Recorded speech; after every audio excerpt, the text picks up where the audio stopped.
오늘 본문 말씀은 마가복음 15장 33절에서 41절입니다. 제가 읽겠습니다. 제6시가 되매 온 땅에 어둠이 임하여 제9시까지 계속하더니 제9시에 예수께서 크게 소리 지르시되 엘리 엘리 라마 사박다니 하시니 이를 번역하면 나의 하나님 어찌하여 나를 버리셨나이까 하는 뜻이라. 곁에 섰던 자 중 어떤 이들은 듣고 이르되 보라 엘리야를 부른다 하고 한 사람이 달려가서 해변에 신 포도주를 적시어 갈대에 깨어 마시게 하고 이르되 가만두라 엘리야가 와서 그를 내려주나 보자 하더라. 예수께서 큰 소리를 지르시고 숨지시니라. 이에 성소 휘장이 위로부터 아래까지 찢어져 둘이 되니라. 예수를 향하여 섰던 백부장이 그렇게 숨지심을 보고 이르되 이 사람은 진실로 하나님의 아들이었도다 하더라. 멀리서 바라보는 여자들도 있었는데 그 중에 막달라 마리아와 또 작은 야고보와 요새의 어머니 마리아와 또 살로메가 있었으니 이들은 예수께서 갈릴리에 계실 때 따르며 섬기던 자들이요 또 이 외에 예수와 함께 예루살렘에 올라온 여자들도 많이 있었더라. 아멘. 어둠을 견뎌낸 막달라 마리아라는 제목으로 홍 목사님께서 말씀 전해 주시겠습니다. 네, 할렐루야. 오늘 특별 새벽 예배 주시는 말씀은 오늘 막달라 마리아에 관하여 함께 나누도록 하겠습니다. 어둠을 견뎌낸 막달라 마리아, 마가복음 15장 33절에서 41절까지의 말씀인데요. 막달라 마리아를 생각하면 우리가 오해가 많이 있습니다. 예수님을 따랐던 두 부류의 제자들이 있었는데 예루살렘을 방문할 때 예수님과 함께 들어갔던 동행했던 제자들, 따라다녔던 제자들 그룹인 12제자 그룹이 있습니다. 그 외에 마리아, 마르다, 또 나사로 같은 형제자매들로 이루어진 또 각자 가정과 집이 있는 제자들이 있었습니다.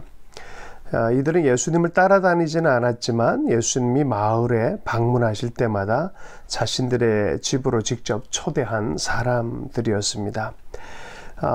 첫 부류 12제자들은 예수님이 선택하셨고 이스라엘 12제자를 상징했었고 모두가 남자들이었습니다. 그런데 12제자와 다른 이 부류들은 예수님과 동행하던 여성 제자들이 또 여러 명이 있는 것을 보게 되어집니다. 이들도 예수님의 마지막 예루살렘 방문에 동행을 했었고 이들 가운데는 7명의 이름이 우리에게 알려졌습니다. 그 여성 제자들 이름을 좀 나열해 보면은 예수님의 어머니 마리아, 또 예수님의 이모이자 요셉의 동생 글로바의 아내인 마리아, 부유한 귀족 출신으로 헤롯의 토지 관리인의 아내였던 요한나, 또 수산나, 살로메, 야고보와 요셉의 어머니 마리아, 그리고 마지막으로 오늘 우리가 다루는 막달라 마리아가 있습니다. 이들 여성 제자들에 대해서 우리가 알고 있는 바는 거의 없습니다. 그러나 예수님이 십자가에 못 박히실 때 12제자들은 모두 도망을 갔지만 이 여성 제자들은 예수님의 십자가를 끝까지 지켜보았다는 것입니다. 그러므로 예수님의 십자가에 동참하기 위해서는 우리 역시 여성 제자들의 시각이 있는 곳에 함께 서 있어야겠습니다. 오늘 막달라 마리아의 그 마음과 시각을 좀 따라갈 텐데요.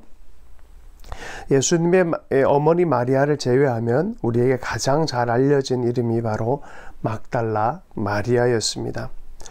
우리는 그에 대한 잘못된 어떤 선입견이 있습니다. 그가 아주 부도덕한 여인이었을 것이라고 상상을 하지만 이것은 중세에 덧입혀진 이미지로 복음서에서는 그러한 마리아에 대한 언급이 없습니다. 다만 우리는 막달라 마리아가 십자가 위에 예수님을 자기 눈으로 직접 보려 했다는 것만큼은 확실히 알고 있습니다. 갈릴리 지역을 가면 믹달이라는 지역이 있습니다. 막달라 곧 믹달, 갈릴리고 해변가에 있는 작은 마을이 있습니다. 바로 그 믹달 출신, 막달라 출신 마리아였습니다. 그는 귀신이 들렸다고 하는 그런 사람 중에 한 명이었습니다. 온갖 종류의 정신적인 피해를 입었던 악한 영들에 인해서 고통을 받았다는 그런 의미인 것입니다. 예수님은 그들을 용서하신 게 아니라 악한 영에서 구해 주셨습니다. 예수님께서 귀신을 쫓아내시기 전까지 7 귀신에게 괴롭힘을 당했고 사로잡힘에 있었던 여인이 바로 막달라 마리아였습니다. 숫자 7은 악한 영이 엄청났음을 의미합니다. 마리아는 아마 발작을 하든지 제정신이 아니든지 과거의 모습을 찾을 수 없을 정도로 때로는 폭력적으로 변하든지 어쩌면 결박해야 하는 그런 상황도 발생했을지도 모르겠습니다. 예수님은 귀신 들린 마리아를 구원하셨고 제정신으로 돌아오게 회복시켜 주셨습니다. 이후 막달라 마리아는 예수님의 가장 헌신된 제자 중에 한 명이 되었습니다. 마리아에게 예수님의 제자가 된다는 것은 어떤 느낌이었을까요? 개인적인 암흑과 같은 감옥에서 정말 고통당할 때 예수님께서 그를 해방해 주셨습니다. 전혀 예상치 못했던 빛 가운데로 이끄심이었을 것이고 모든 것이 믿기 힘들 정도로 다 새로워지고 그 삶이 회복이 되어진 경험인 것입니다. 하나님의 은혜와 선하심을 정말 다시 만끽할 수 있는 그 존재성, 마리아는 아마 얼마나 큰 기쁨이 있었을까 상상할 수 있을 것 같습니다. 마리아는 자신이 발견한 조그만 빛이 모든 피조물 가운데 있는 어둠을 밝히는 하나님의 위대한 빛이 되기를 기대하면서 아마 예수님을 적극적으로 따라갔을 것입니다.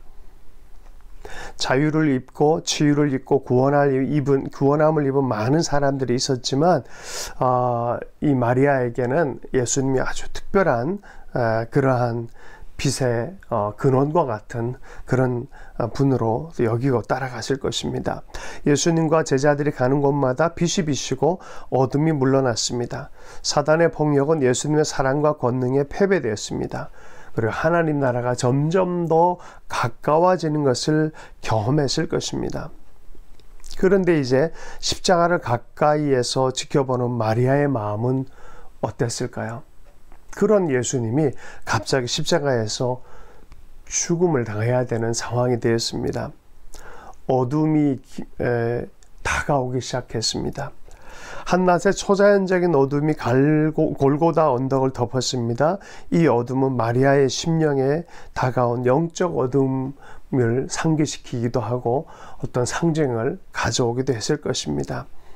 이게 온 세상이 그 어둠 가운데 다시 다 들어가는 것, 나 혼자만 당하는 게 아니라 이 온 세상이 다 어둠 가운데 끝날 것인가 하는 그러한 두려움일 수도 있겠습니다. 그동안 추구한 목적, 희망이 깨진 것 같았습니다. 그분이 어둠과 악에게 패한 것 같습니다. 해방시켜 주시던 그분이 이제 그 고통을 몸소 겪고 있습니다. 밝아오던 빛이 거짓으로 드러난 것처럼 보이기도 하고 다시 어둠이 모든 것을 삼키고 휘감는 것 같이 느꼈을 것입니다. 마리아의 어둠은 예수님의 어둠 속으로 들어가는 것 같았을 것입니다. 마리아는 예수께서 세상의 희망이라고 생각했기 때문에 거대한 희망을 품고 따라왔었는데 이제 거품이 되는 것 아닌가 하는 어둠과 적막함 가운데 놓여지게 되어졌습니다. 원수들은 비웃습니다. 저가 남은 구원을 하였을 때 자기는 구원을 할 수 없도다. 조롱 소리가 들립니다. 세상의 빛은 사라지고 없는 듯합니다. 그러나 마리아는 절망 중에서도 어둠과 절망감을 견디며 끝까지 그 자리를 떠나지 않았습니다. 막달라 마리아의 모습을 보면 참으로 놀랍습니다. 어떻게 그 어둠, 강한 어둠과 두려움 안에서 그 자리를 지킬 수 있었을까요? 도저히 감당하기 어려운 장면, 그 3시간의 어둠의 장면, 주님이 운명하시는 장면까지 생생하게 눈과 마음에 담았을 것입니다. 그 자리를 떠나지 않고 지켰던 것은 그녀 안에 있었던 신실함 때문, 예수님에 대한 사랑과 충성 때문이었을 것입니다. 마리아는 예수님 곁에 남았습니다. 그녀는 어둠의 시간을 견뎌내고 무덤까지 죽은 예수님을 끝까지 쫓아갔습니다. 시체가 사라진 것을 발견한 것도 막달라 마리아였습니다. 어떠한 위로도 없이 어둠의 시간을 오롯이 견딘 사람이었습니다. 그녀는 지금 부활절 아침 아직도 그 자리에 서 있습니다. 그리고 부활하신 예수님을 만나는 첫 번째 제자가 되었습니다. 마리아는 틀리지 않았습니다. 자신을 해방시켜준 빛이 온 세상도 악으로부터 자유롭게 하실 것을 위대한 희망을 품은 마리아였습니다. 끝까지 갈 수 있었던 것은 사랑과 충성 안에, 그리고 그분의 약속 안에서 기다리는 부활이었습니다. 온 세상의 빛을 가져다 주기 위해 예수님 스스로 어둠 가운데 들어가셔야 했던 기간을 마리아는 같이 견뎠습니다. 어두움, 폭력, 악의 권세의 복종, 그 실제, 온 인류 안에 있는 그 어둠의 실제들을 주님 그 안으로 들어가셔서 품고 그 속에 사로잡힌 자들을 끌어내는 빛의 길을 만드시는 것을 확신하게 된 것입니다. 예수님은 어떤 위로도 없이 홀로 그것을 감당하셨습니다. 하나님 아버지는 죽음에 내버려 두실 수밖에 없는 시간이었지만 예수님께서도 나의 하나님 어찌하여 나를 버리시나이까, 골고다 언덕의 어둠, 예수님의 절망의 어둠의 시간도 견뎌내시고 이제 마리아와 예수 그리스도는 부활의 아침에 만날 수 있는 은혜였습니다. 은혜의 시간이 당도한 것입니다. 십자가를 통한 부활의 빛이 비춰졌습니다. 이것은 그저 마법의 지팡이와 같은 일이 아니었습니다. 예수님은 세상 가장 힘없는 사람들의 절망 가운데 가장 낮은 곳으로 영적으로 내려가셨습니다. 그리고 육신으로 죽어주셨습니다. 7 귀신이 있는 감옥에도 주님 내려가셨고, 아우슈비츠의 산채로 타 죽은 아이들의 시체 사이에 또한 누우셨고, 끔찍한 고통을 품고 있는 부모들의 무감각한 마음에도 함께 나누셨고, 지금의 전쟁터에도 흑암의 깊은 곳에 친히 내려가셨습니다. 어둠의 권세 안에 사로잡힌 자들을 피조색의 비단으로 데려오실 수 있기 위하여 주님은 내려가셨습니다. 죽음의 가장 깊은 곳을 내려가셔서 길을 내주셨습니다. 그런 의미에서 십자가는 가장 버림받은 자들이 예수님의 부활에 참여할 수 있도록 예수님은 가장 버림받은 자로서 십자가에서 죽어주셨습니다. 마리아만큼 어둠 가운데 들어갔던 자가 없었는데, 마리아는 그 어둠 안에서 예수님의 어둠을 또 기다리고 부활의 날을 기다리고 있었던 것입니다. 단지 절망 속에서 예수님에 대한 신실함으로 끝까지, 신실함과 충성으로 사랑을 가지고 견딜 수 있었습니다. 우리의 삶을 살아갈 때 때로는 무의미가 있고 악이 창궐하는 것 같고 의심이 있고 절망이 있고 어두움의 느낌을 받을 때가 있습니다. 갈보리 십자가의 절망감만큼 우리 삶 안에 사랑하는 사람들의 상실감 때문에 하루하루 암울해 보이는 상실과 고립과 고독과 거절과 고통을 살아낼 때가 있습니다. 때로는 우울증 안에서, 절망감 안에서, 최악의 경우에 하나님을 잃어버린 것 같은 무감각 안에 살아가는 우리의 어둠들이 있습니다. 우리는 어둠 속에 있을 때 비로소 예수님의 어둠 안에서 예수님을 발견할 수 있습니다. 역설적이게도 하나님의 부재 상태에서 하나님을 발견하는, 절대 고독 안에서 하나님을 발견하면 하는, 하나님이 우리와 함께 계시고 함께 나누고 계신 것을 발견할 때가 있습니다. 우리와 함께 하시기에 우리는 어둠 속에서도 빛을 발견하고 절망에도 주의 임재가 주는 위로를 맛보기 시작합니다.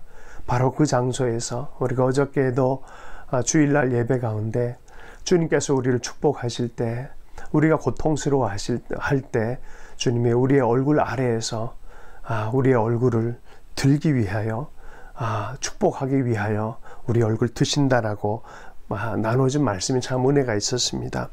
하나님의 임재가 그렇습니다. 도리어 하나님의 부재 상태에서 예수 그리스도의 얼굴을 발견하고 그 안에서 주의 임재를 경험하기 시작하는 것입니다.